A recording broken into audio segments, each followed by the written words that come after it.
Preventive health care ಯೋಜನೆಯನ್ನು ವೈಜ್ಞಾನಿಕವಾಗಿ ಸಿದ್ಧಪಡಿಸಿ ಜಾರಿ ಮಾಡಲಾಗಿದೆ. ಇದರ ಕಾರ್ಯವಿಧಾನವೂ ಸಹ ವಿಶಿಷ್ಟವಾಗಿದೆ.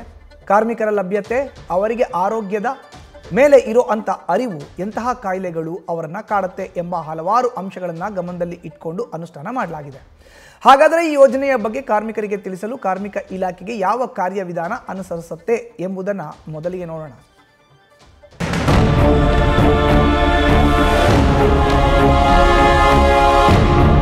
ಇಲಾಖೆಯೇನು ಅನೇಕ ಮಹತ್ವದ ಕಾರ್ಯಕ್ರಮಗಳನ್ನು ಜಾರಿ ಮಾಡಿದೆ. ಆದರೆ ಈ ಕುರಿತು ಕಾರ್ಮಿಕರಿಗೆ ಸರಿಯಾದ ಸಮಯದಲ್ಲಿ ತಿಳಿದ್ರೆ ಅವರು ಈ ಸೌಲಭ್ಯಗಳನ್ನು ಪಡೆದುಕೊಳ್ಳೋಕೆ ಅನುಕೂಲವಾಗುತ್ತೆ. ಕಾರ್ಮಿಕರಿಗೆ ಅರಿವು ಮೂಡಿಸೋದು ಹೇಗೆ? ಎಲ್ಲೆಲ್ಲಿ ಕಟ್ಟಡ ಕಾರ್ಮಿಕರು ಹೆಚ್ಚು ಇರ್ತಾರೋ ಅಲ್ಲೆಲ್ಲ ಪ್ರಿವೆಂಟಿವ್ ಹೆಲ್ತ್ ಕೇರ್ ಅಭಿಯಾನ ನಡೆಸೋ ಬಗ್ಗೆ ಪ್ರಚಾರ ಮಾಡಲಾಗುತ್ತೆ. ಈ ಆರೋಗ್ಯ ತಪಾಸಣಾ ಶಿಬಿರ ಇಂಥ ಸಮಯಕ್ಕೆ ಇಂಥ ಕಡೆ ನಡೆಸಲಾಗುತ್ತೆ ಎಂಬ ಸಂಪೂರ್ಣ ಮಾಹಿತಿಯನ್ನ ಮೊದಲಿಗೆ ಕಾರ್ಮಿಕರಿಗೆ ನೀಡಲಾಗುತ್ತೆ.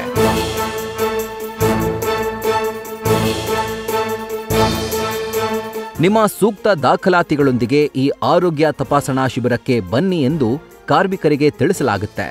ಇದರಿಂದ ಕಾರ್ಮಿಕರಿಗೆ ಸಮಯ ಹೊಂದಾಣಿಕೆ ಮಾಡಿಕೊಳ್ಳಲು ಹಾಗೂ ದಾಖಲೆಗಳನ್ನು ಸಿದ್ಧಪಡಿಸಿಕೊಳ್ಳಲು ಸಾಕಷ್ಟು ಸಮಯ ಸಿಗಲಿದೆ. ಈ ರೀತಿ ಮಾಹಿತಿ ನೀಡದೆ ಏಕಾಏಕಿ ಶಿಬಿರಗಳನ್ನು ಆಯೋಜಿಸಿದ್ರೆ ಕೆಲಸದಲ್ಲಿ ತೊಡಗಿರುವ ಕಾರ್ಮಿಕರು ಈ ಯೋಜನೆಯ ಪ್ರಯೋಜನವನ್ನ ಪಡೆಯಲು ಸಾಧ್ಯವೇ ಇಲ್ಲ.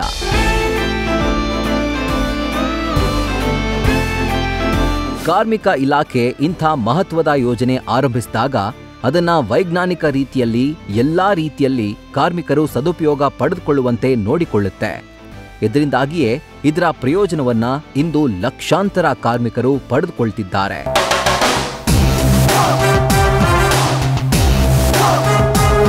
ಎರಡನೇ ಹಂತವನ್ನ ನೋಡೋದಾದ್ರೆ, ಒಬ್ಬ ಕಾರ್ಮಿಕ ತಪಾಸಣಾ ಶಿಬಿರ ನಡೆಯುವ ಸ್ಥಳಕ್ಕೆ ಹೋಗ್ತಾನೆ ಅಂತ ಇಟ್ಕೊಳ್ಳೋಣ.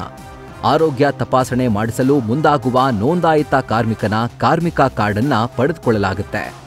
ಆತ ನಿಜವಾಗಿಯೂ ಕಟ್ಟಡ ಕಾರ್ಮಿಕನೇ, ಕಾರ್ಡ್ ಚಾಲ್ತಿಯಲ್ಲಿ ಇದೆಯೇ ಎಂಬುದನ್ನ ಕೂಲಂಕಷವಾಗಿ ಪರಿಶೀಲಿಸಲಾಗುತ್ತೆ. ತಪಾಸಣೆಗೆ ಬಂದಿರುವ ಕಾರ್ಮಿಕನ ಅವಲಂಬಿತರು ಯಾರಿದ್ದಾರೆ, ಎಷ್ಟು ಜನಕ್ಕೆ ತಪಾಸಣೆ ಅಗತ್ಯವಿದೆ ಎಂಬ ಮೂಲ ಮಾಹಿತಿಯನ್ನ ಕಲೆ ಹಾಕಲಾಗುತ್ತೆ.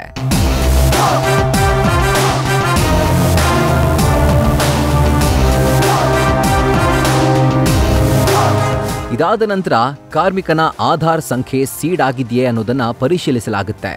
ಆಗಿದ್ರೆ ಕಾರ್ಮಿಕನಿಗೆ ಒಂದು OTP ಬರುತ್ತೆ. ಕಾರ್ಮಿಕ OTP ಕೊಟ್ಟ ನಂತರ ಒಂದು ಪ್ರತ್ಯೇಕ ಫೈಲ್ ಸಿದ್ಧವಾಗುತ್ತೆ. ಈ ಎಲ್ಲಾ ಕಾರ್ಯವನ್ನ ನಿರ್ವಹಿಸಲು ಅನುಕೂಲವಾಗುವಂತೆಯೇ ಇಲಾಖೆ ವಾಹನವನ್ನ ಸಿದ್ಧಪಡಿಸಿರುತ್ತೆ. ಕಾರ್ಮಿಕ ಕಾರ್ಡ್ ಮತ್ತು ಆಧಾರ್ ಪರಿಶೀಲನೆಗೆ ಬೇಕಾದ ಎಲ್ಲಾ ವ್ಯವಸ್ಥೆ ಈ ವಾಹನದಲ್ಲಿ ಇರುತ್ತೆ. ಒಮ್ಮೆ OTP ಬಂದ ನಂತರ ಕಾರ್ಮಿಕರ GPS ಕ್ಯಾಮೆರಾದಲ್ಲಿ ಫೋಟೋ ತೆಗೆದುಕೊಳ್ಳಲಾಗುತ್ತೆ. ಇದರಲ್ಲಿ ಎಲ್ರಿಗೂ ಗೊತ್ತಿರುವಂತೆ ಸ್ಥಳ, ದಿನಾಂಕ, ಸಮಯ ಎಲ್ಲವೂ ನಮೂದಾಗಿರುತ್ತೆ. ಈ ಎಲ್ಲ ಪ್ರಕ್ರಿಯೆಯಿಂದ ಕಾರ್ಮಿಕ ಯಾವ ಸ್ಥಳದಲ್ಲಿ ತಪಾಸಣೆಗೆ ಬಂದಿದ್ದಾನೆ, ಎಷ್ಟು ಗಂಟೆಗೆ ಬಂದಿದ್ದಾನೆ, ಆಧಾರ್ ಸಂಖ್ಯೆಯ ದೃಢೀಕರಣ ಎಲ್ಲವೂ ದಾಖಲಾಗುತ್ತೆ.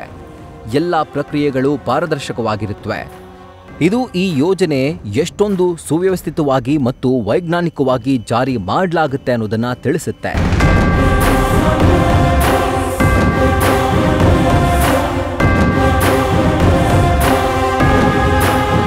ಚಿಕಿತ್ಸೆಗೆ ಸಜ್ಜುಗೊಳಿಸುವ ಮುಂಚೆ ಕಾರ್ಮಿಕನಿಂದ ಮಾಹಿತಿ ಸಂಗ್ರಹ, ದಾಖಲೆಗಳ ಪರಿಶೀಲನೆ, OTP, GPS ಕ್ಯಾಮೆರಾದಿಂದ ಫೋಟೋದಿಂದ ಸೆರೆ ಹಿಡಿಯುವವರೆಗೆ ಎಲ್ಲವನ್ನ ನಿಖರವಾಗಿ ಸ್ಪಷ್ಟವಾಗಿ ನಡೆಸಲಾಗುತ್ತೆ.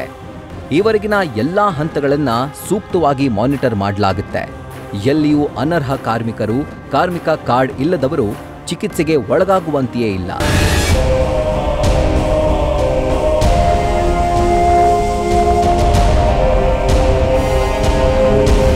ಐದನೇ ಹಂತದಲ್ಲಿ ತಪಾಸಣೆಗೆ ಬಂದಿರುವ ಕಾರ್ಮಿಕನ ತಪಾಸಣೆ ಆರಂಭವಾಗುತ್ತೆ.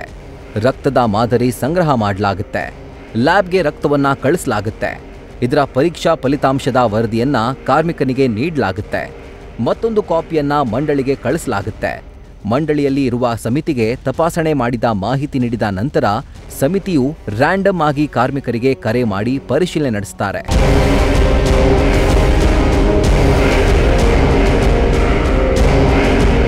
ಈ ಸಮಿತಿಯು ಯಾವುದೇ ಕಾರ್ಮಿಕನಿಗೆ ಕರೆ ಮಾಡಿ ತಪಾಸಣೆಗೊಳಗಾಗಿರುವ ಬಗ್ಗೆ ಮಾಹಿತಿ ಸಂಗ್ರಹಿಸಬಹುದು. ಅಂತಿಮವಾಗಿ ಈ ಸಮಿತಿಯು ಹೌದು, ಈ ಕಾರ್ಮಿಕರಿಗೆ ತಪಾಸಣೆ ಮಾಡಲಾಗಿದೆ ಅಂತ ದೃಢೀಕರಿಸ್ತಾರೆ. ಇದರ ನಂತರವೇ ಬಿಲ್ ಪಾವತಿಸಲಾಗುತ್ತೆ. ಕಾರ್ಮಿಕರ ಆರೋಗ್ಯದ ಕುರಿತು ಫಾಲೋ ಅಪ್ ಅನ್ನ ಸಹ ಇದರಲ್ಲಿ ಮಾಡಲಾಗುತ್ತೆ.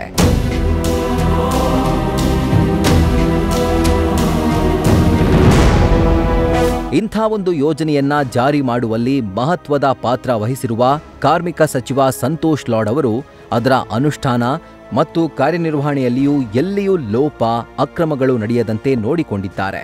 ಕಾರ್ಮಿಕನ ಆರೋಗ್ಯ ತಪಾಸಣೆಯನ್ನ ಕೇವಲ ವೈದ್ಯರಿಂದ ಮಾಡಿಸೋದಷ್ಟೇ ಅಲ್ಲದೆ ದಾಖಲೆಗಳ ಪರಿಶೀಲನೆ ಹಾಗೂ ದತ್ತಾಂಶಗಳನ್ನ ಸಂಗ್ರಹಿಸಿ ಕಾಪಾಡಲು ಅತ್ಯಾಧುನಿಕ ವ್ಯವಸ್ಥೆ ಇದರಲ್ಲಿದೆ.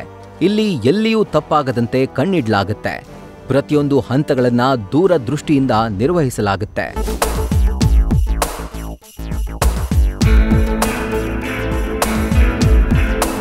ಕೇವಲ ಒಂದು ಯೋಜನೆಯನ್ನ ನೆಪ ಮಾತ್ರಕ್ಕೆ ಜಾರಿ ಮಾಡಿದ್ರೆ ಏನೂ ಪ್ರಯೋಜನವಿಲ್ಲ. ಅದು ಎಷ್ಟರ ಮಟ್ಟಿಗೆ ಕಾರ್ಮಿಕರಿಗೆ ಅನುಕೂಲವಾಗ್ತಾ ಇದೆ, ಅದನ್ನ ಪಡೆದುಕೊಳ್ಳೋಕೆ ಕಾರ್ಮಿಕರಿಗೆ ಏನಾದರೂ ತೊಂದರೆ ಆಗ್ತಾ ಇದೆಯಾ ಅನ್ನೋದನ್ನ ಪರಿಶೀಲಿಸಲಾಗುತ್ತೆ. ಯೋಜನೆ ಇದ್ದು ಅದನ್ನ ಪಡೆಯಲು ಕಾರ್ಮಿಕರಿಗೆ ತೊಂದರೆಯಾದರೆ ಯೋಜನೆಯಿಂದ ಏನೂ ಪ್ರಯೋಜನವಿಲ್ಲ. ಹಾಗಾಗಿ ಈ ಯೋಜನೆ ಜಾರಿಯ ಪ್ರತಿ ಹಂತದಲ್ಲೂ ನಿಗಾ ವಹಿಸಲಾಗ್ತಿದೆ.